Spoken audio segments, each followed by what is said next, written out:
rasionalitas dalam keimanan. Jadi ada dua anak kecil. Satu dibesarkan di lingkungan Islamik di kota, satu anak kecil ini dibesarkan di dalam hutan bersama Tarzan. Ya, dua anak kecil ini.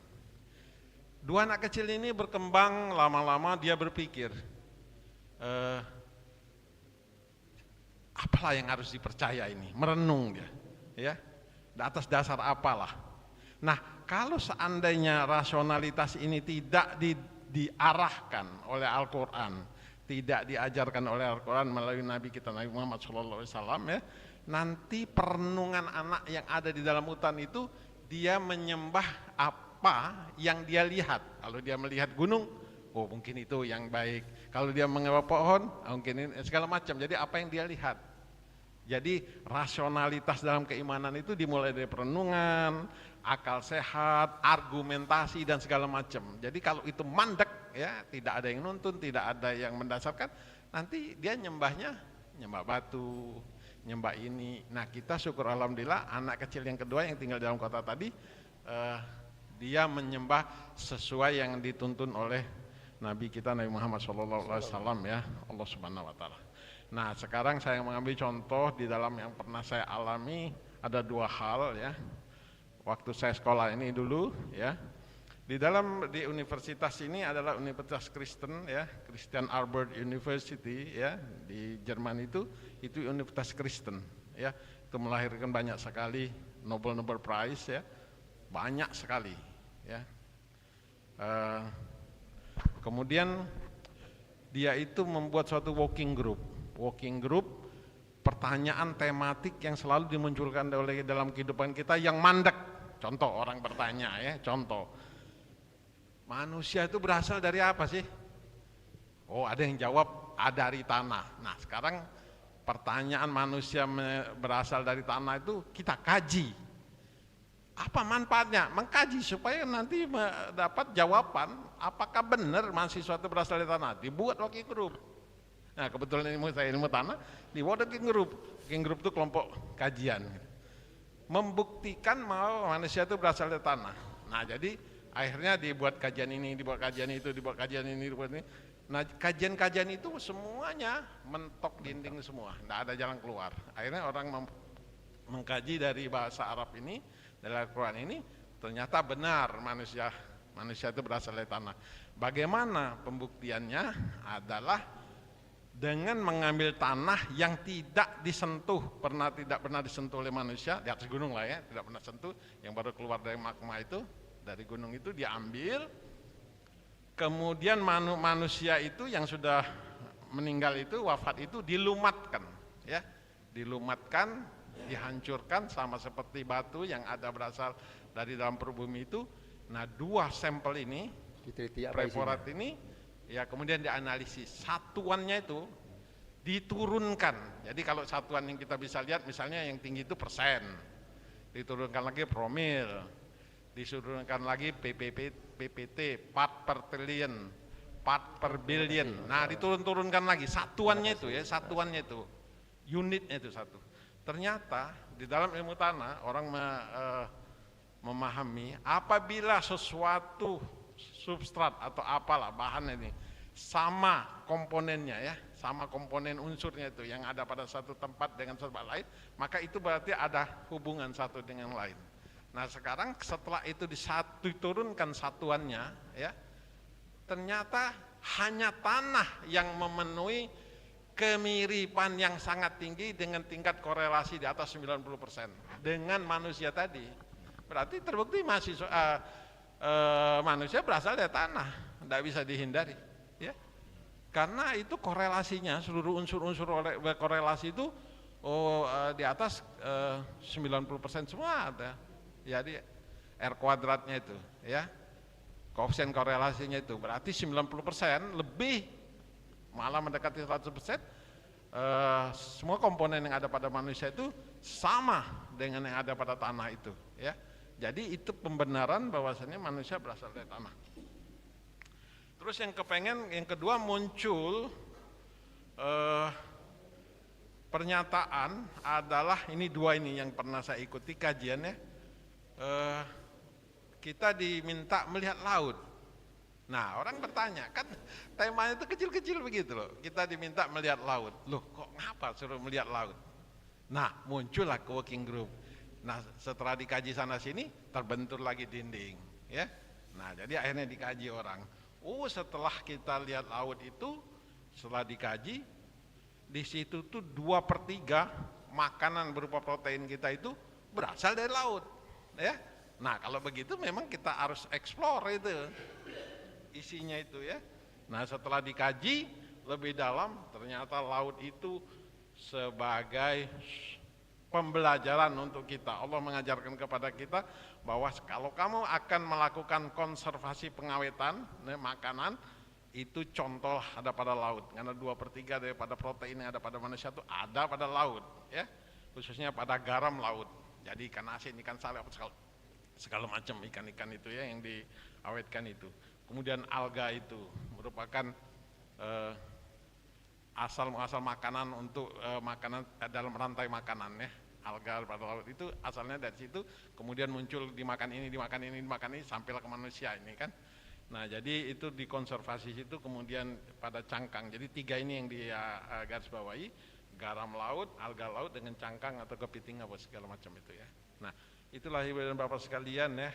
Jadi yang saya alami 2 ini dalam working group ini, jadi akibatnya kalau ada orang mendalami suatu ilmu apa saja di dunia ini, ya, entah kalau di planet lain saya nggak tahu, ya, di planet bumi ini tidak berdasarkan filsafat daripada Al-Quran ini, maka sudah bisa dipastikan mentok sesat, ya. Mungkin di sini ada ayat Al-Quran, saya lupa, mengatakan kalau kamu belajar dari orang-orang yang tidak punya ilmu, yang tidak berbasis kepada Al-Quran ini, maka sebetulnya kamu tuh hanya mendapatkan suatu kebohongan aja, ya.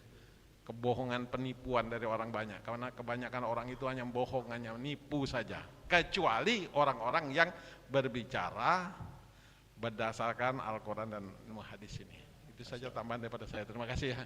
Terima kasih Prof. Edi Armanto, Masya Allah, luar biasa sekali. Bapak-bapak ini yang di ujung tadi itu apa? Tentang makanan kita 2/3 laut itu, makanan kita ini jadi enak dari apa, Bapak-bapak, Ibu-ibu? Garam, betul, Pak. Coba makanan kita ini kalau tanpa garam seperti apa? Ya, makanan kita ini kalau tanpa garam seperti apa? Jadi enak itu karena garam. Ya, hambar ya kalau tanpa garam, ya. Luar biasa sekali. Jadi tadi ternyata 2/3 makanan kita ini dari laut, dan apa yang ada di laut itu garam. Garam, Masya Allah. Sambil menikmati kolak, silakan. Mungkin ada yang ingin menyampaikan Ustadz Jaya dari dan untuk kita, mungkin ada yang pengalaman mengkaji. Jadi grup kita ini diberi nama oleh Pak Haji Yamari, namanya Majelis Tadabur. Ya, jadi tadi Tadabur. Ya, dari Tadabur tadi saya mikir-mikir, sebenarnya Tadabur, oh itu ternyata ada ayat-ayat Tadabur ini. Tadi semua ada kata Tadabur tadi. Nah, mudah-mudahan, ya, ini sambil mungkin, ya, sebelum, ya, sambil bicara ini, saya ini dapat informasi pertama kali dari Ustadz Nur. Ada seorang pengurus majelis ulama di pusat itu, namanya Ustadz Ahmad Yani, Haji Ahmad Yani. Ini beliau itu dai mubaligh, tapi setiap dia itu menceramahkan sesuatu itu ditulis, dia tulis. Jadi Prof. Edi Armanto, dia setingkat lebih tinggi dari kita. Kita ini masih budaya lisan, saya ini masih lisan. Apa yang saya sampaikan lisan saja, tidak. Nah, kalau Ustadz Ahmad Yani ini, apa yang beliau sampaikan itu dia tulis. Jadi beliau menjadi orang yang bukunya banyak sekali, kumpulan khotbah dan lain-lain. Nah, dia itu mengkaji Al-Quran seperti ini, lalu dia tulis, lalu dia nulis buku berjudul Al-Quran Bicara Al-Quran. Al-Quran membicarakan tentang Al-Quran, persis seperti firman Allah dalam surat Al-Baqarah yang tentang puasa itu. Syahrul Ramadan alladzi unzila fihil Qur'an hudal linasi wa bayyinatim minal huda wal furqan. Bulan Ramadan adalah bulan diturunkan Al-Quran Quran itu hudal linas, petunjuk bagi manusia, wa bayyinatim minal huda, dan Quran juga berisi penjelasan-penjelasan tentang Quran tadi. Nah, mungkin Ustadz ini bisa mengurai apa saja ini yang Quran dijelaskan oleh Quran.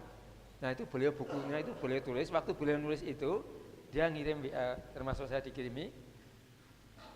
Saya komunikasi terus dengan Ustadz Ahmad Yani ini, Pak Burhan, saya sedang nulis buku.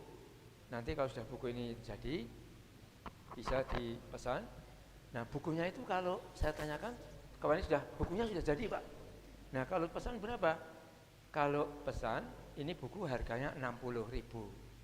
Tapi kalau di luar kota ditambah ongkos kirim 20.000. Jadi harga buku itu kalau pesan eceran, beli eceran 80.000. Nah, setelah kami informasikan, bapak-bapak banyak yang berminat. Terus ada yang pesan, tolong Pak ditanyakan kepada penulisnya kalau 10 buku berapa? Saya tanyakan kepada Pak Ahmad Yani, Pak Ahmad Yani, kalau 10 buku berapa? Dia katakan cukup ngirim ke saya 500.000. Wah, terus saya tanya, masih ini tambah ongkos kirim enggak? Enggak, sudah termasuk ongkos kirim. Oh, jadi dari 80.000 kalau eceran tadi menjadi 50.000 per buku. Jadi kortingnya itu 30.000, Pak. Lebih dari 50%, Masya Allah. Nah, terus Pak Joko kita bikin list saja. Nah, ini saat ini sudah ada 8 orang, tinggal 2 saja kalau mau, Pak. Pak Haji Sadi, sudah 10. Cukup, alhamdulillah. Alhamdulillah, silakan. Insyaallah. Terima kasih Kiai. Menarik apa yang disampaikan oleh Profesor Edi tadi, terus ada tambahan dari Ustadz Burhan. Ya. Saya punya cerita dari teman waktu beliau mengambil disertasi doktoral di London, Inggris, bersebelahan di pesawat, bersebelahan dengan non-Islam yang beliau ini kebetulan teman itu baca Quran, didengar, diperhatikan oleh yang non-Islam ini, bersebelahan. Jadi selama non-Muslim.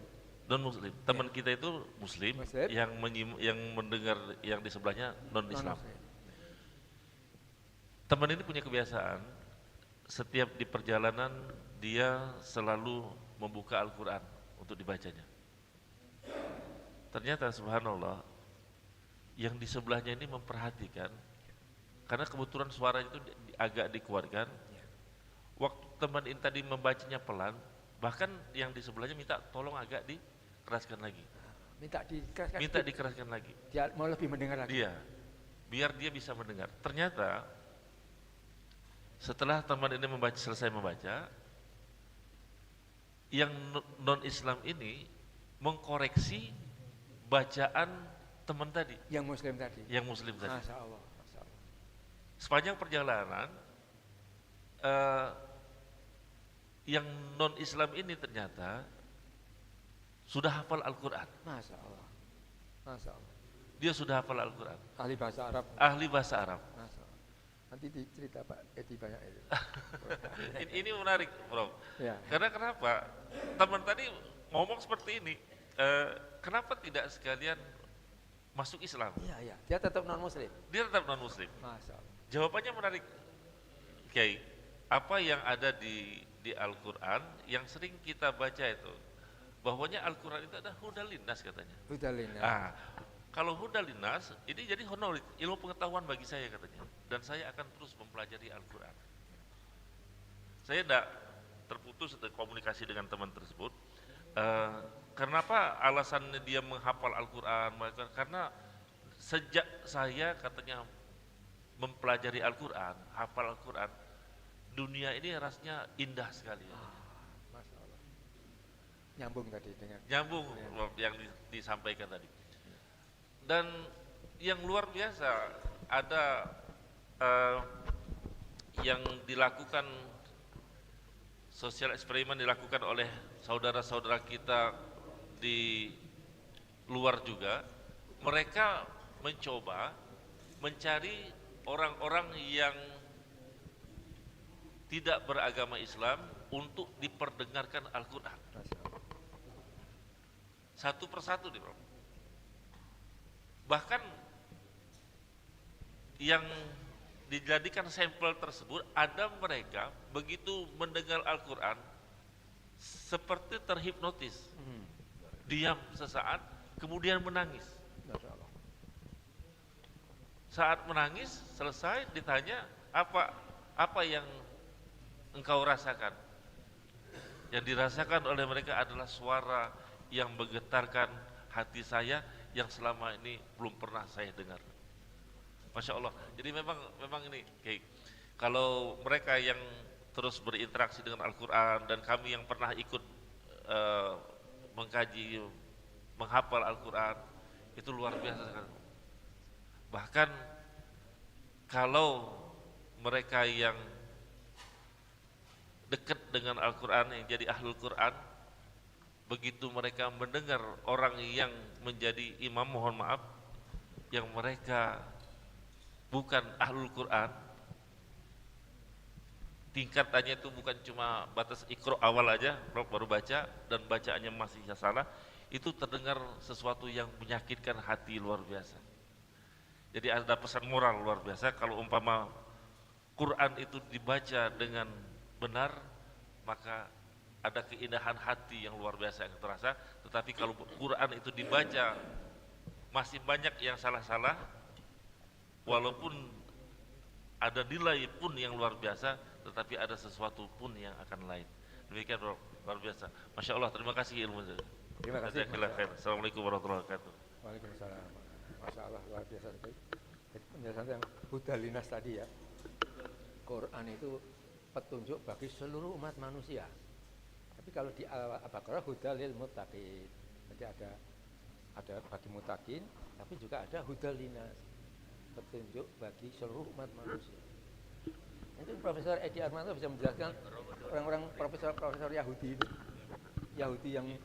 Yahudi tetapi mengambil manfaat dari Quran. Ya, itu saya ngerjakan masalah Yahudi itu nanti ya. Tapi sebelum itu, mumpung saya masih ingat sedikit, saya pernah berkunjung sedikit, sebelum itu nanti saya jawab itu ya.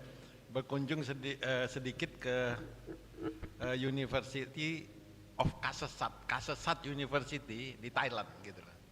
Jadi itu ada pembenihan Pak, pembenihan tanaman-tanaman langka. Jadi benih ke tanaman langka, kemudian perkecambahan. Nah, jadi dari benih-benih itu biji diletakkan di satu tempat, kemudian dikecambahkan. Nah, itu lambat sekali tanaman itu ya, lambat sekali tumbuhnya itu, lambat ya. Jadi orang sudah kehilangan akal bagaimana cara menumbuhkan benih-benih itu ya. Nih. Nah, itu ternyata luar biasa Pak ya. Apa yang saya nyambung kata Pak Ustadz Jaya tadi ya, cara kita memotivasi supaya tumbuh benih-benih itu tumbuh itu diletakkan dalam suatu ruangan ya, rumah kaca tertutup dia, kemudian putar Al-Quran, gitu kan, disuruh dengarkan benih itu ya. Nah, itu tumbuh dengan cepat. Ternyata itu juga diuji secara signifikan juga berpengaruh ya. Nah, berpengaruh sangat positif. Jadi pembenihan metode di Kasesat University itu di Thailand itu, pembenihan itu untuk menumbuhkan perkecambahan ya, perkecambahan dari benih itu supaya dia cepat tumbuh ya. Nah, itu percepatannya itu dengan suara. Diperdengarkan Al-Quran. Ya, diperkenalkan, tapi ditutup dengan ruangan rumah kaca gitu ya. Nah, berkaitan dengan itu, menjawab pertanyaan tadi masalah Yahudi tadi, Ibu dan Bapak sekalian ya, masalah memahami Al-Quran itu dengan keimanan itu dua hal yang berbeda. Sama halnya seperti kita punya ilmu ya, punya ilmu pengetahuan dengan kelayakan kita hidup, itu dua hal yang berbeda ya. Jadi kalau seandainya orang yang kaya ilmu itu belum tentu dia kaya dalam segi ekonomi gitu loh ya. Tapi dia dari segi kehidupan, nah dia layak gitu loh. Demikian juga masalah orang yang memahami bahasa Arab ya, orang yang memahami Al-Quran belum tentu dia beriman. Nah, jadi dua hal yang berbeda. Akan tetapi ada korelasi hubungan pemahaman yang bagus tentang Al-Quran, pemahaman yang bagus tentang ayat-ayat suci Al-Quran dan bahasa Arab itu memudahkan orang menerima ya keimanan itu. Jadi kita sudah sepakat bahwa keimanan itu tidak ada kaitannya dengan pemahaman ilmu pengetahuan soal Al-Quran apa segala macam. Cuman ini memudahkan Pak, itu yang dianukan. Nah, ini bahasa saya sendiri ya, jadi saya mohon maaf kalau saya salah, tolong ini koreksi Pak ya. Jadi memudahkan, jadi memfasilitasi. Sebab keimanan itu datangnya itu dari Allah. Itu dari Allah. Nah, jadi kembali ke seorang Yahudi itu, jadi terutama kalau di Jerman, di Eropa Barat terutama, itu kan banyak sekali orang Yahudi.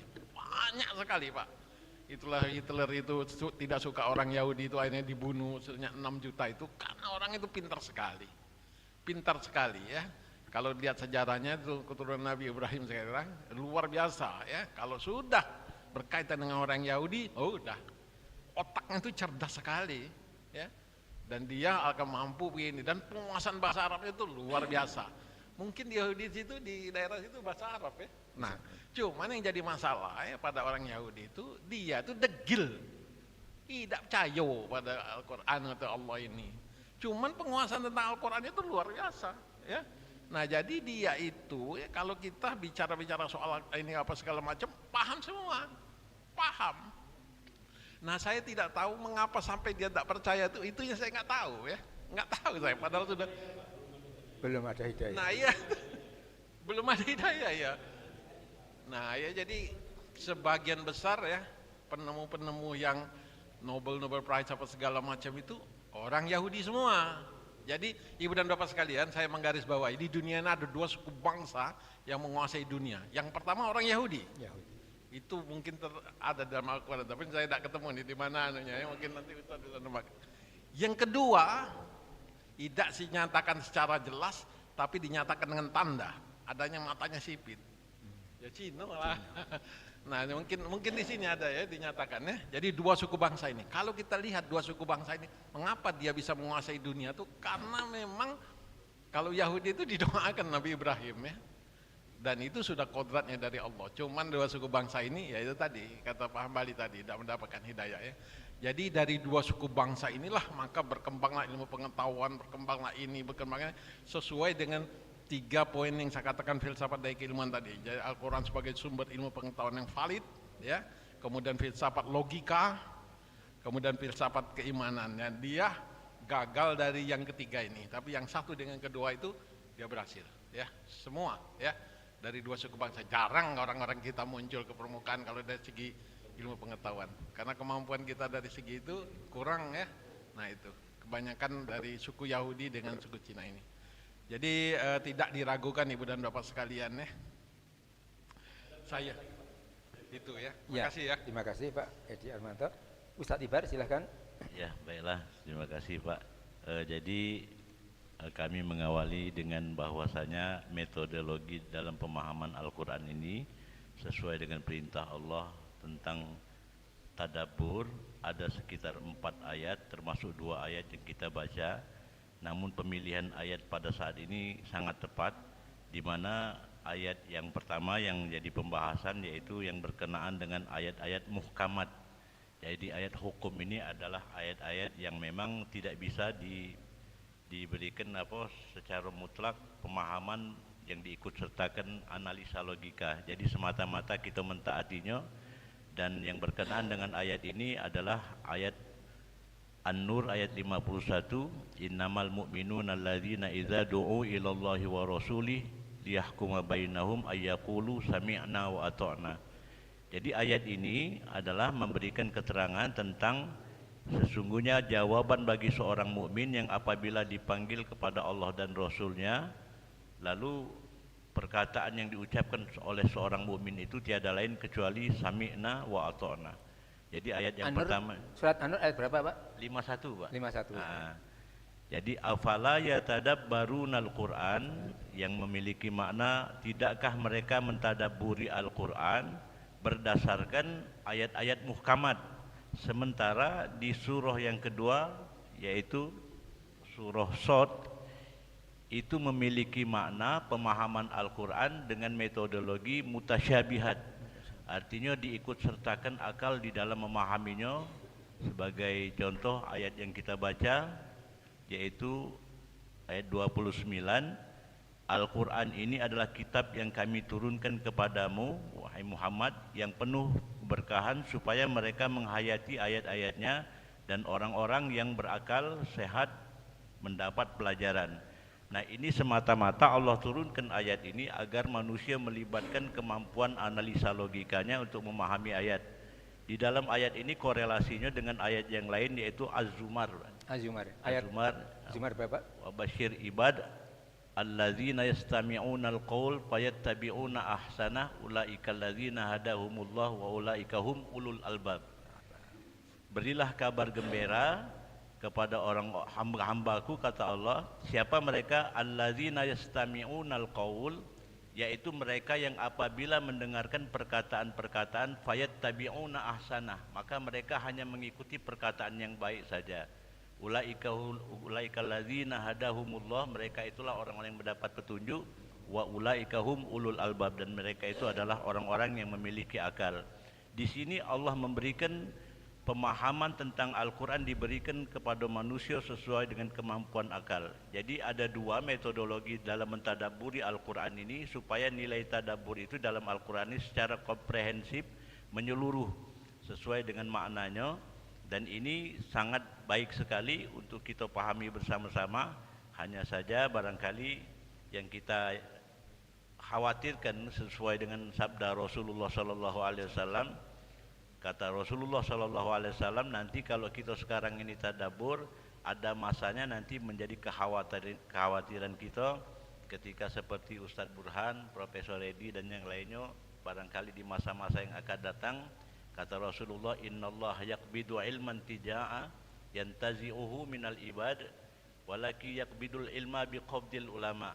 Kata Rasulullah, innallah, sesungguhnya Allah itu tidak mencabut ilmu pengetahuan itu dengan sekali cabutan dari manusia, walaki yaqbidul ilma biqabdil ulama, akan tetapi Allah Subhanahu wa taala akan mencabut ilmu pengetahuan itu dengan cara mewafatkan para ulama. Wafat. Hatta idza lam yabqa alim, manakala para ulama itu sudah tidak ada lagi, ittakhazan nasu ru'asa ajuhala, maka yang tersisa adalah manusia-manusia yang tidak memiliki ilmu agama, kemudian mereka ditunjuk sebagai pemimpin agama.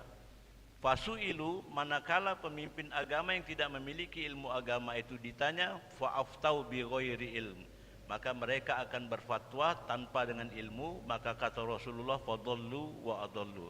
Ini menjadi kekhawatiran kenapa Allah itu di dalam Al-Quran seringkali memberikan kepada kita perintah agar kita mentadabburi supaya menghayatinya betul-betul secara komprehensif. Mungkin itu saja, Ustaz. Terima kasih Ustaz, Masya Allah. Tadi surat Zumar ayat berapa Pak? Yang ulul albab tadi 17, Masya Allah ya. 17-18 Masya Allah. Bapak-bapak, ibu-ibu, dari penjelasan Ustaz Iqbal tadi, memang dalam Al-Quran itu ada ayat namanya ayat muhkamat, ada ayat mutasyabihat. Ini di awal surat Ali Imran itu ya. Jadi ayat muhkamat itu yang sudah jelas sekali, mudah dipahami. Lalu nanti ada ayat-ayat yang mutasyabihat. Ini ayat-ayat yang pemahamannya tidak mudah Pak ya. Ya, seperti nanti kalau di dalam Al-Quran ada tangan Allah, kursi Allah, bagaimana itu? Ini ada kursi di dunia, tapi Allah itu tidak seperti makhluk. Allah itu semuanya berbeda dengan makhluk kita.